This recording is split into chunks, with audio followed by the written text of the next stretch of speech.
ضخم ينتظر لساكنة ولاية بشار لبنان، ينتظر الجزائر ككلها. فيما يخص يعني الاشغال اليوم احنا يعني مع التسهيلات الاخ يعني السيد الوزير مع تسهيلات ولي ولايه يعني، وانا ايضا اشكره نيابه عنكم للتسهيلات يعني الكبيره. اليوم يعني فتحنا في الرواق على يعني مسافه 20 كيلومتر، فتحنا اكثر من 12 يعني اللي تاع لي جي دومبرا اللي باز دو في عطانا 9 باز دو في. رانا ديجا اون رياليزي 3 باز دو في، والاخرين راهم يجيو وفي راميزور دافونسمون دي طرافو. فيما يخص ايضا لي باز دو في، عندنا احنا ايضا بور لي زيتيد ديزيكسيون on a entamé les études d'exécution jusqu'à les 36 يعني 36 كيلومتر عندنا لي زيتيد تاعها، واليوم انطلقنا على مستوى يعني 10 كيلومتر. بدينا يعني بعد يعني لو جروب دونتربريز الى موبيليزي تو الماتيريال نيسيسار بور يعني بور اشفي اي بيان ديماري سي طرافولا يعني دي الديبي. شكرا. حضور الكريم، باسمكم جميعا مرحبا بالسيد الوزير الصحة العمومية منشأة القاعدية لحضوره وزيارته لمنطقة بشار التي كما جاء في كلمته ستكون قطب اقتصادي هام بهذا المشروع نتاع ربط السكة الحديدية من بشار إلى وهران إلى تندوف إلى غرج بيلات واستغلال منجم غرج بيلات. احنا كساكنة وكسلطات محلية عندنا كل الأمل الكبير واضعينه في هذا المشروع، وأمل الساكنة حتى نخلق ديناميكية كبيرة وحركية كبيرة تجارية واقتصادية في المنطقة، وتمتص أكبر عدد ممكن من اليد العاملة. وهذا حلم كل المواطنين وكل الساكنة وشبابنا. احنا لما نشوف المشروع هذا يجسد على أرض الواقع يزيد يفتح لنا الآمل. احنا كسلطات محلية وانضمجت في الكلمة تاع سيد المدير، عطينا كل ما في وسعنا وكل التسهيلات قدمناها لهذا المشروع بدون تردد، اليوم وغدوة وبعد غدوة، إلى أن هذا المشروع يرى النور نشوفوه في الواقع مجسد ويؤدي في المهمة نتاعو سواء الاقتصادية والتجارية والخدماتية للمواطنين حتى في تنقلاتهم. كما جاء أيضا في الكلمة نتاعك، احنا أيضا نسهلوا في المهمة للمستثمرين اللي يجونا بوان مع المشروع، خاصة هذا نتاع الكارير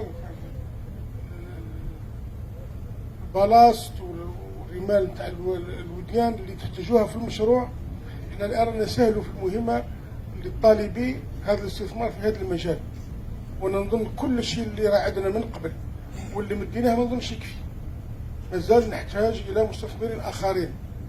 ومن هذا المنبر أيضا أدعو الشركات نفسها، اللي مشاركة في المشروع، إذا كان عندهم دي فيليال في هذا المجال يتقدموا لنا أيضا باش يسانستال ويجيبوا لي المحطات نتاعهم نتاع لي كارير على مستوى بشار باش نسهلوا لهم المهمة أيضا. احنا كل مستثمر في هذا المجال يساعد ويعاون المشروع باش ما يتعطلش المشروع، لأن نحتاج إلى كميات كبيرة، إلى أطنان، إلى أمتار مكعبة كبيرة جدا يحتاجها المشروع.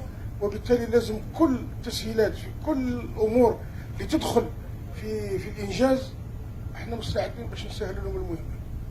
حتى بالنسبة نظن لي فوراج اللي تكلمنا عليه، بالنسبة لكم اللي باز دوفي واللي فوراج على طول الخط، احنا مستعدين نعاونوكم ونعطيكم الترخيص باش تحفروا ديروا لي فوراج، ونظن أول واحد لقيتوه في الطريق هنا تقدروا تستغلوه. وبالتالي هذا من واجبنا، دورنا ومن واجبنا أيضا ما عندناش جميل على هذا المشروع، مشروع القرن ومن التزامات السيد رئيس الجمهورية الان الناس اللي كانت ربما تراهن على انه ما يكونش هو حقيقه ملموسه، الان راهو حقيقه ملموسه. وهذا هو الميساج اللي لازم الناس تكون، رساله لازم الناس تفهمها، بان الدوله الجزائريه والسلطه العليا للبلاد لما تقرر هاي هي النتيجه. ومش غير في هذا، في كل القرارات اللي اتخذها السيد رئيس الجمهوريه جسدت وما زال منها اللي سيجسد مستقبلا. احنا اللي يهمنا الان كسلطات محليه نتابع هذا المشروع عن قرب، وراكم تشوفوا الهيئه نتاع الكوموندمون اللي منشاه على مستوى الولايه اللي راهي تتابع في المشروع بحضور كل ليزانترفونون، كل المتدخلين في المشروع. سيرنا بما فيهم مصالح نتاع الجيش الوطني الشعبي وكل المصالح المعنيه ان هذا المشروع لا رونتابيليتي نتاعو، المردوديه نتاعو، الصلاحيه نتاعو اللي تكلمنا عليها في اول اجتماع، ان الخط لازم يمس الساكنه، يمس الجيزمون نتاع المعادن في الطريق، يمس الوحدات العسكريه باش يؤدي الدور نتاعو كما ينبغي. مش مستعدين احنا كل هيئه ولا كل جهه نديروا لها خط واحد، لازم الخط هذا يكون استراتيجي وعنده بعد حتى دولي.